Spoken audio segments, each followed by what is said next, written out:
Hey guys, Ellie here, and today we're back in the kitchen.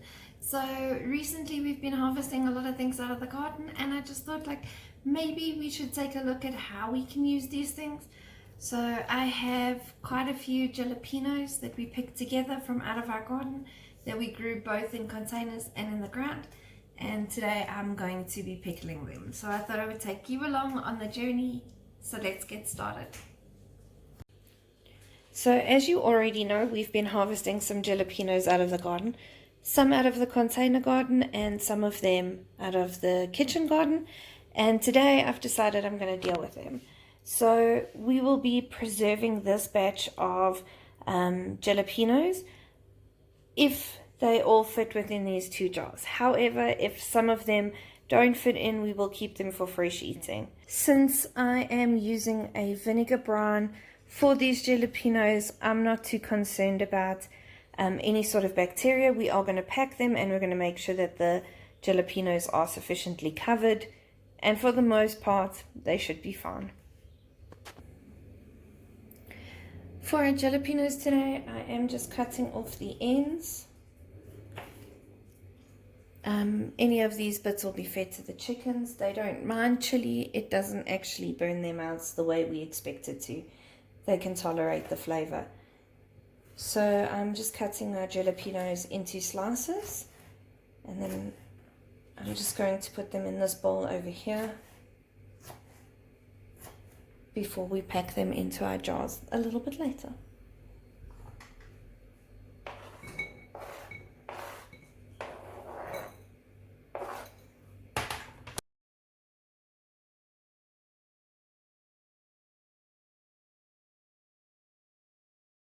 This bowl is already full of jalapenos, and I'm starting to wonder whether or not I may need a third bottle, because I still have a few jalapenos left. So I think what I might actually do is pack these 2 bottles with chilies and see how far they go.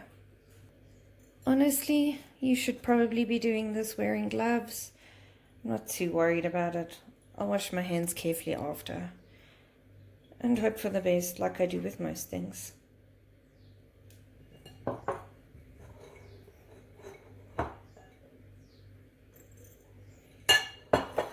All of those chilies in the bowl came to a jar, and just a little bit over half, so I'm going to continue cutting the remainder of the jalapenos. Let's see if we can fill this one. While I'm busy here, I might as well share. Just as a note or as a tip, a thought on the side, whatever the case may be for you, if you do not want your pickled jalapenos to be too spicy, it is advisable that you would then remove the seeds, because the jalapeno tends to hold the heat in the seeds as well as the pith on the inside.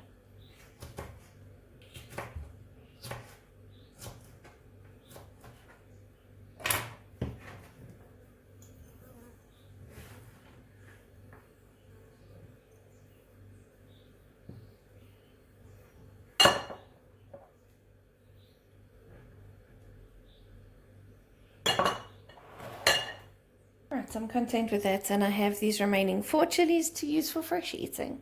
Win-win.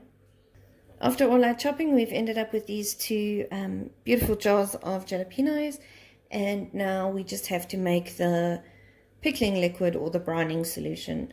I'm going to take you along on that journey. I just want to grab another jar like this out of the cupboard because I'm going to use it for measurement purposes.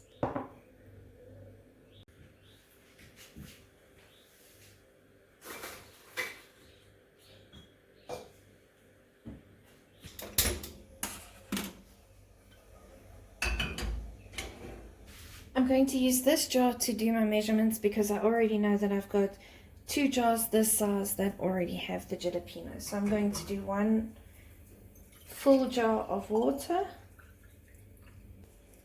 a jar of plain white distilled vinegar,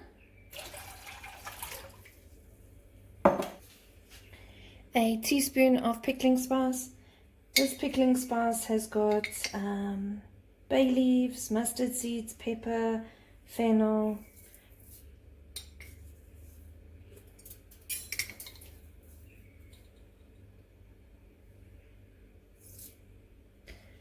a tablespoon of brown sugar just to add a little bit of sweetness. I will taste it once it comes up to the boil and adjust accordingly. I do like to add my pickling spices and my sugar into the actual brine itself and bring that up to the boil. That way the flavors infuse.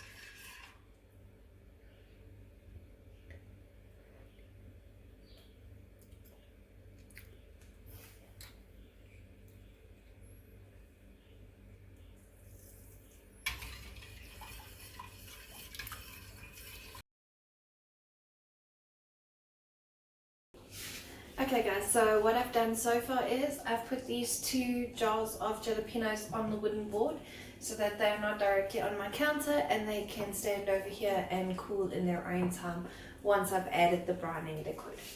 Just to the side over here, I do actually have some jalapenos that I've cut up as a backup, just because when I pour the hot liquid into these jars, there's a good likelihood that there will be a bit of shrinkage.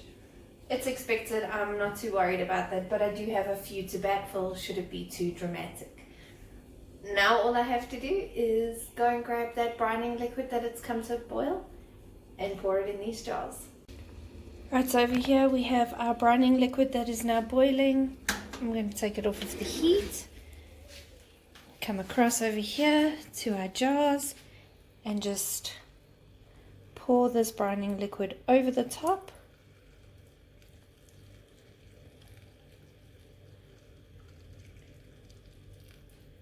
And a second jar.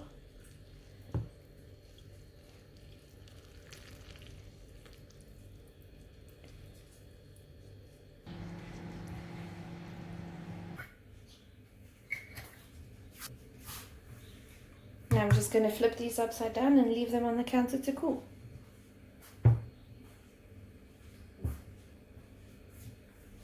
I'm not sure if this is 100% factual, but I have heard that if you tip your bottle upside down, all your air will then go to the top of your jar and it creates a barrier at the bottom while things are cooling and your seal is forming, so that the bacteria themselves wouldn't be able to attack any of the food in the jar. Well guys, that brings us to the end of today's video, and we managed to get 2 jars of pickled jalapenos. I just want to say thanks for hanging out with me today in the kitchen, and I hope you enjoyed yourself. I know I enjoyed myself.